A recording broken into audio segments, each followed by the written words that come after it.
بسم اللہ الرحمن الرحیم۔ السلام علیکم ورحمۃ اللہ وبرکاتہ۔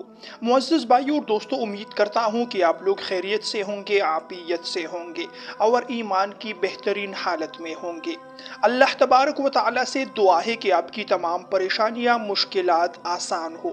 آپ لوگوں کی جتنی بھی دعائیں ہیں اور حاجات ہیں، اللہ تعالیٰ اپنے فضل و احسان سے آپ کی ہر دعا اور ہر حاجت کو قبول فرما دے۔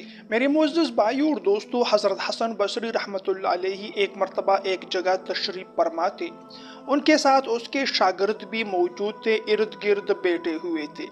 اس دوران ایک شخص آیا اور آ کر عرض کرنے لگا کہ حضرت، گھر میں پریشانی ہے، دولت کی پریشانی ہے، رزق کی پریشانی ہے، تنگی اور محتاجی ہے، تو اس کے لیے کوئی عمل اور کوئی وظیفہ بتائے۔ حضرت حسن بصری رحمۃ اللہ علیہ نے ارشاد فرمایا کہ استغفار پڑھنا شروع کرو، اللہ تبارک و تعالیٰ تمہارے رزق میں، دولت میں انشاءاللہ برکت اور اضافہ عطا فرمائے گا۔ دوسرا شخص آیا، آ کر عرض کرنے لگا کہ حضرت، میری اولاد نہیں ہے، اللہ تبارک و تعالیٰ سے دعا کیجیے کہ مجھے نرینہ اولاد عطا فرمائے، اس کے ساتھ مجھے کوئی وظیفہ، کوئی عمل بتائے۔ حضرت حسن بصری رحمۃ اللہ علیہ نے ارشاد فرمایا کہ استغفار پڑھنا شروع کرو، استغفار کی برکت سے اللہ تبارک و تعالیٰ تمہیں اولاد عطا فرمائے گا۔ تیسرا شخص آیا اور آ کر عرض کرنے لگا کہ حضرت، بارش نہیں ہو رہی، دعا کیجئے کہ اللہ تبارک و تعالیٰ بارش کر دے، اس کے ساتھ ہی کوئی عمل، کوئی وظیفہ بتائے۔ حضرت حسن بصری رحمۃ اللہ علیہ نے ارشاد فرمایا کہ استغفار پڑھنا شروع کرو۔ جب وہ تیسرا شخص بھی چلا گیا، یہ میں آپ لوگوں کو اس واقعے کا خلاصہ اور مفہوم بتا رہا ہوں۔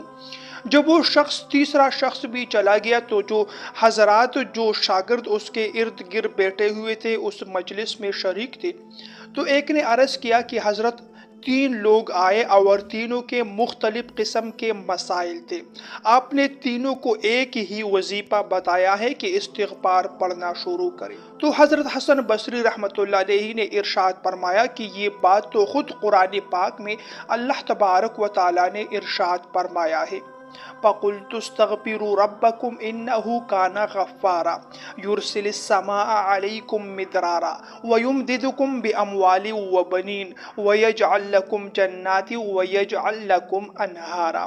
تو یہ بات تو اللہ تبارک و تعالیٰ نے قرآن پاک میں خود ارشاد فرمایا ہے کہ جن لوگوں کے یہ مسائل ہیں، وہ استغفار کی برکت سے یہ تمام مسائل دور ہو سکتے ہیں۔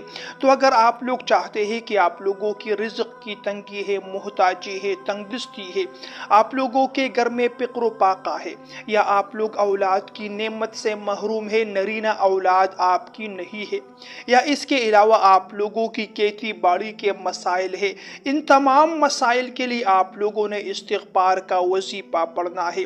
استغفار کا جو وظیفہ ہے، اس کا آپ لوگوں نے معمول بنا لینا ہے۔ آپ لوگ صبح کے وقت بھی استغفار پڑھیے، کم سے کم 100 مرتبہ آپ لوگ استغفار پڑھیے، اور اس کے ساتھ آپ لوگوں نے روزانہ رات شام کے وقت بھی 100 مرتبہ استغفار پڑھ لینا ہے۔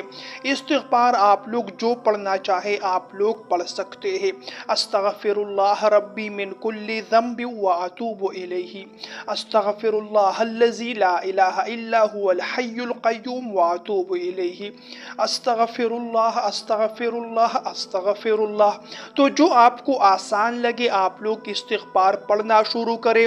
صبح بھی 100 مرتبہ استغفار پڑھیے، شام کو بھی 100 مرتبہ استغفار پڑھیے گا۔ اللہ تبارک و تعالیٰ آپ کی ہر پریشانی کو، ہر مشکل کو دور فرما دے گا۔ استغفار کرنے کی برکت سے نہ صرف انسان کی دنیا بن جاتی ہے، بلکہ استغفار پڑھنے کی وجہ سے انسان کی تمام گناہ بھی معاف ہو جاتی ہے۔ جو انسان استغفار پڑھتا ہے، اللہ تبارک و تعالیٰ سے توبہ کرتا ہے، اللہ تعالیٰ اس کے پچھلے تمام گناہ، جو چاہے وہ صغیرہ ہو یا کبیرہ ہو، تمام گناہ معاف فرما دیتے ہیں۔ تو استغفار